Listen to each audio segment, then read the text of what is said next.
J'adore la télévision. En fermer les yeux, c'est presque aussi bien que la radio. Cette citation du chanteur-compositeur français Pierre-Jean Vaillard représente bien le parcours de notre invité. Né à Port-au-Prince, il était déjà à 13 ans animateur de radio. Dans les années 80, il est membre fondateur d'un groupe musical qui a marqué toute une génération, Zeclé. Au Québec, il devient l'une des références en musique du monde et propage sa passion pendant 3 ans en animant l'émission Rythme du Monde à Musimax. Mon invité, Ralph Boncy.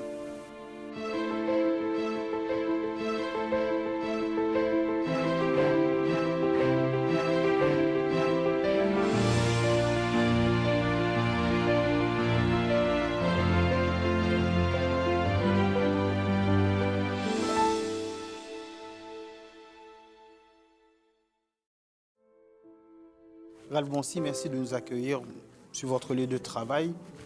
Où est-ce qu'on est ici? Merci à vous de m'inviter. Ronnie, on est à Radio-Canada et on est du côté ouest avec l'entrée de la rue Wolfe. Le plus souvent, depuis 8 ans, je passe par cette porte le matin pour aller au travail et traversant le grand couloir où il y a tout un réaménagement qui a été fait. Que représente ce lieu pour vous? La tour de Radio-Canada est le véritable symbole de cette entreprise avec ses dimensions, son aspect colossal. Et c'est un chemin que j'empruntais parfois parce que j'étais invité à certaines émissions comme Macadam Tribu, des fois où il a fallu parler d'Haïti parce que la politique haïtienne faisait l'actualité. Mais c'est vraiment un endroit qui a quelque chose de, pas de sacré, mais de sérieux. C'est une référence dans la radiodiffusion, dans la télédiffusion au Canada. Donc c'est toujours un endroit qu'on prend au sérieux et un endroit où les artisans, que ce soit des nouvelles de la culture, mettent la barre très haut pour faire du service public ce que chacun ressent dans sa vocation. Depuis votre enfance, vous faites de la radio, mais qu'est-ce qui vous a attiré à faire ce métier ou ce médium? En fait, j'écoutais beaucoup de radio quand j'étais très jeune. Je me souviens avoir écouté Jean-Dominique en faisant mes devoirs le soir. Mais je ne m'attendais pas à faire une carrière dans la radio. C'est quand Radio Métropole a vraiment défrayé la chronique en Haïti. Et dans les années 70, c'est une radio qui a pris une telle envergure, qui a modernisé vraiment le statut, le look, le son de la radiodiffusion en Haïti. D'ailleurs, une anecdote que j'aime bien préciser pour que les gens situent un petit peu Radio Métropole, même à distance comme ça, c'est que quand je suis devenu directeur de la programmation, j'avais soumis le dossier de Radio Métropole pour les 100 ans de la radio, je pense que c'était en 96. Et Radio Métropole a gagné le premier prix de l'habillage radio sur une base mondiale, à l'époque, à l'occasion de la commémoration du centenaire de la radio. C'était pas banal ce qu'il faisait. Et dans toutes les innovations humoristiques, au niveau retransmission des nouvelles, au niveau format d'émission, etc., ils avaient décidé de faire une émission avec des adolescents. Et c'est comme ça que j'ai été choisi, avec un casting assez expéditif. Je faisais partie des noms qui avaient été choisis sur la base de quoi, je ne sais pas très bien, parce qu'on n'avait pas fait de radio avant, évidemment. Et je me suis retrouvé à animer cette émission avec quelques collègues nouvellement promus. Et l'émission s'appelait d'ailleurs Interdit aux plus de 15 ans. À 17 ans, vous collaborez déjà avec Nouvelliste, qui est le plus ancien journal d'Haïti. Donc, mais quelle était votre fonction exacte? En fait, je n'étais pas un employé attitré du Nouvelliste, mais c'est justement pour faire suite à mon activité de ciné-club et ma passion pour le cinéma que j'ai eu l'idée d'écrire un article sur Francis Ford Coppola, dont les films étaient projetés en Haïti, bien entendu. Et j'ai envoyé ce texte, qui était un texte d'opinion, ou un billet, ou un éditorial, ou une critique de film, je ne sais plus trop. Et Lucien Montas, qui était le rédacteur en chef, a lu le texte en fumant sa pipe et il a dit « je le publie ». Donc je me suis retrouvé avoir, sur un coup d'audace, être devenu journaliste du jour au lendemain. Et par la suite, effectivement, j'ai retravaillé au Nouvelliste, mais sur une base plus régulière, comme chroniqueur culturel, musique, spectacle, cinéma. Dans les années 80, vous avez cofondé ou membre fondateur de Zecler, un groupe musical qui a marqué plus une génération, dont moi-même. Mais raconte-nous l'histoire de la fondation de Zecler. Zecler arrive au début des années 80. À l'époque, je vois beaucoup les frères Oudmayer qui ont un studio à l'étage de Radio Métropole et puis on collabore sur des projets musicaux, on fait des maquettes. On avait même fait une maquette de 4 chansons en anglais pour un producteur aux États-Unis qui s'intéressait à ce qu'on faisait. Et on fait aussi des jingles publicitaires. En fait, c'est la poutine de la radio, on peut dire. Et il y a Claude Marcelin, qui est notre ami, guitariste, qui décide d'écrire une chanson parce qu'il est en train de terminer un album pour Macaya Records, Patrick Canson. Et il a assez d'espace, il veut montrer son côté plus rock, son côté plus marginal d'une certaine manière. Et il me commande une chanson qui devient Sa Nouvelée, laquelle chanson sera chantée par Joël Oudmayer avec Mouchi au clavier, Jacques Fati au sax. En fait, c'est l'embryon, c'est le début, c'est la naissance par accident de ce groupe où on prend conscience qu'on a un message à transmettre en créole avec un nouveau son en rupture avec le compas de l'époque.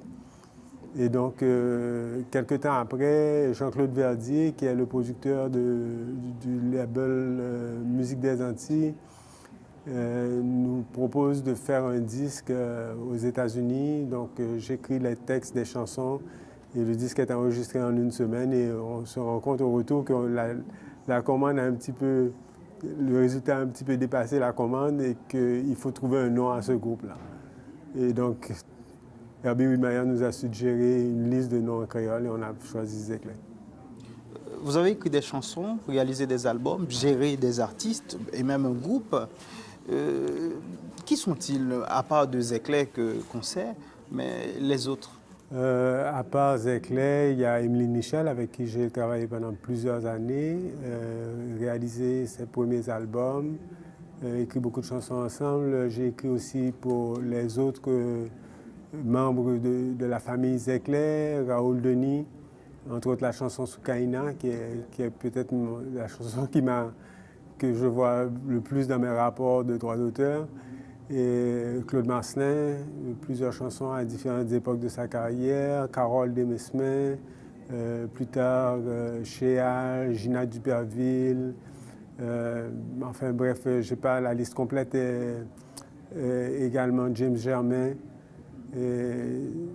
J'en oublie comme ça. Enfin, il y a des chansons aussi qui ont été rééditées ou réinterprétées ou qui ont paru sous d'autres étiquettes de disques, donc qui ont connu des réimpressions, qui ont connu plus de diffusion. Et puis au niveau réalisation, il y a des artistes comme Bito Vaoba, dont je me sens quand même assez proche parce que j'ai assisté à ses débuts d'une certaine manière. Et puis j'ai été le premier à réaliser une de ses chansons, Plaisir Misère, sur le premier album d'Emeline. Donc, vraiment, j'ai été choyé de trouver des interprètes parce que c'est bien beau de vouloir écrire des choses, mais d'avoir des super voix et des super artistes qui sont vraiment dévoués et qui sont vraiment performants, ça a certainement valorisé ce que j'écrivais ou mon style ou mes projets. Puisque vous êtes revenu au Québec pour faire des études en communication, mais pourquoi vous avez choisi le Québec? C'est une longue histoire d'amitié haïtiano-québécoise, en fait. Ma mère, quand elle était adolescente, avait eu un correspondant avec qui elle avait échangé quelques lettres. Elle avait trouvé ça dans un magazine, l'équivalent de ce qu'il y avait à l'époque Mademoiselle Âge tendre ou quelque chose de ce genre. Nous deux, ou etc. Oui, ou je ne me souviens plus. Et, bref, ils se sont perdus de vue pendant des années, mais il y a eu, le gars est devenu médecin et il a eu 3 enfants. Ma mère avait eu des enfants du même âge. Et un jour, en 1966, un ami de ce monsieur se rend en Haïti en vacances avec sa femme et il se présente avec une adresse Chemin des Dalles, c'était l'endroit où nous habitions. Et il retrouve mes parents, il dit « Je viens de la part de Berthold Bourgie ». Donc on a renoué avec cette famille québécoise. Donc vous gardez toujours le nom, c'est le nom Oui, exact. oui, Hein? oui, oui, c'est le nom exact. Ils habitaient à côté de l'hôpital Santa Cabrini. Ils ont invité mes parents qui n'avaient jamais voyagé ensemble pour prendre des vacances parce qu'ils travaillaient beaucoup. Et mes parents se sont rendus à Montréal pour l'Expo 67 et de là est parti comme un échange. Ils sont venus nous visiter en Haïti. Moi, j'étais tout petit, j'avais dans cette famille-là un garçon de mon âge aussi avec qui je me suis lié d'amitié. Donc, on a continué à envisager le Québec comme un endroit à découvrir où éventuellement on pourrait faire nos études avant de retourner au pays. Est-ce que votre intégration professionnelle, une fois diplômé, a été facile ou peut-être a eu, comme tout immigrant, des problèmes d'intégration? Dans mon cas, ça a été assez facile parce que après mes études en communication, je suis rentré en Haïti et j'ai trouvé beaucoup de travail. Les 10 années qui ont suivi, j'ai fait le tour du monde, aller au Japon, un petit peu partout pour des projets musicaux.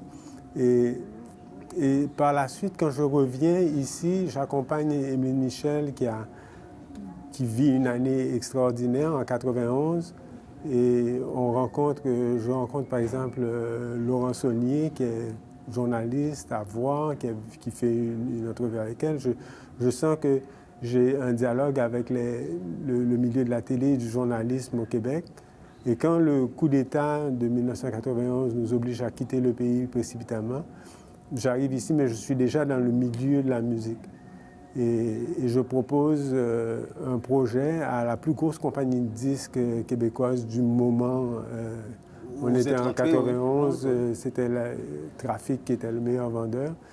Et je leur propose un projet de comédie musicale. On me donne les clés du studio, des musiciens, je monte une maquette.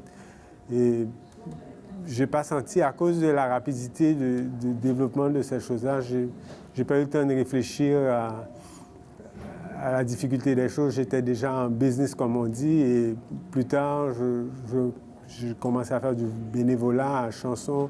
J'écrivais pour un magazine aux États-Unis qui s'appelait Beat Magazine avec Gay Javril, qui par la suite est devenu le dean du département d'ethnomusicologie à Toronto. Mais bref, beaucoup de choses se passent et finalement,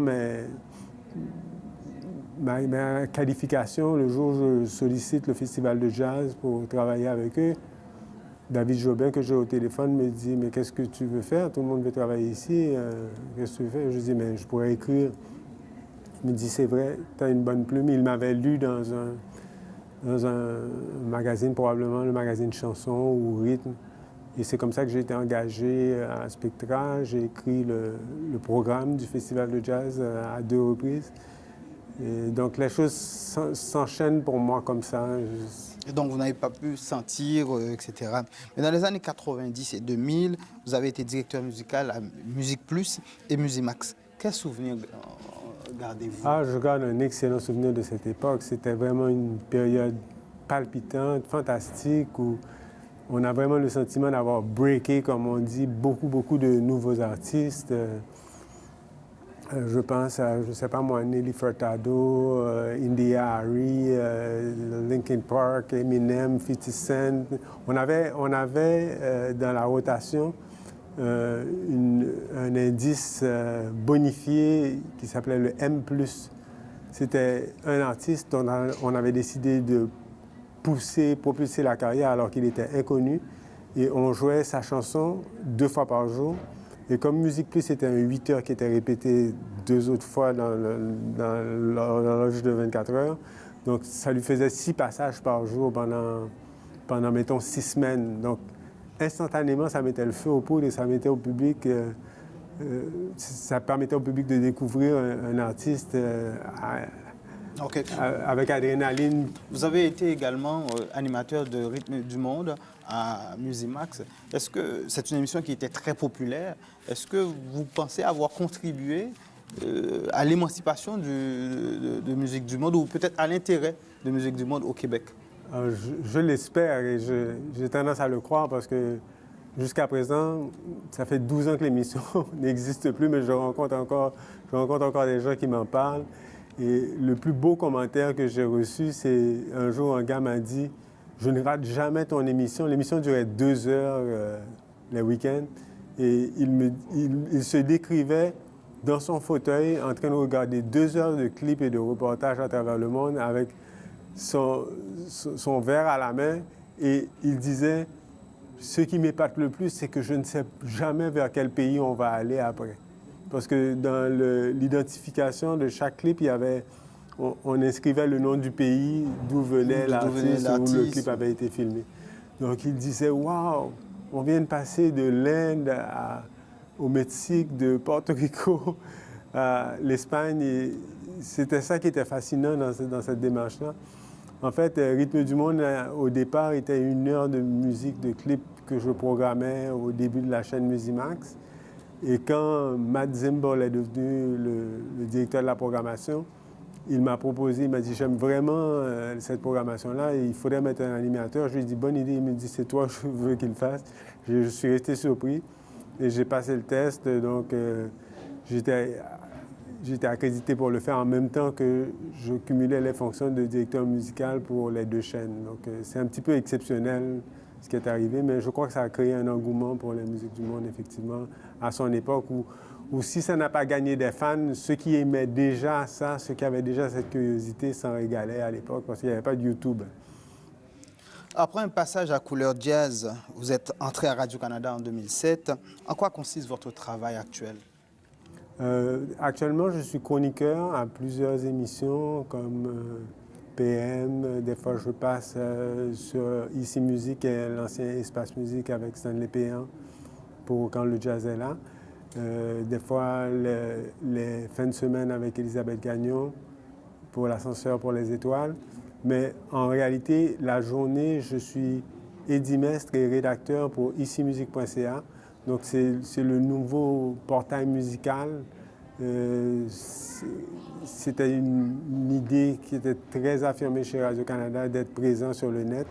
Donc, on offre là de l'actualité, des écoutes intégrales, des petits articles, des liens, des textes qui permettent de mettre en scène des présentations d'albums, etc. Donc, c'est vraiment une manière de couvrir le classique, les musiques du monde, le jazz, la chanson et de garder bien présent tout l'éventail des possibilités au niveau musical. Est-ce que ça fait longtemps que vous êtes dans la musique? Est-ce que vous aimez ce que vous faites? J'adore ce que je fais. Je me dis que je vais être fatigué un jour, mais ce jour n'est pas encore arrivé, heureusement. On est toujours à recevoir des choses inattendues. C'est comme des cadeaux, c'est des perles qui atterrissent sur notre bureau ou dans notre ordinateur. Il faut faire le tri, il faut écouter, il faut identifier, il faut diffuser ça. Et les gens qui font ce travail, que ce soit le journalisme musical ou la programmation radio, ils se sentent un peu des fois comme des justiciers, comme des gens qui doivent, comme on dit dans la Bible, séparer le bon grain de l'ivraie. Non, mais vraiment sans farce, là, essayer de pousser ce qu'ils estiment être juste, être fort, être nouveau, être vraiment défendable. Donc, c'est particulier, oui. Haïti, c'est un pays tellement pittoresque et attachant. Donc, les gens qui sont nés là ont un amour de la terre et du décor. Donc,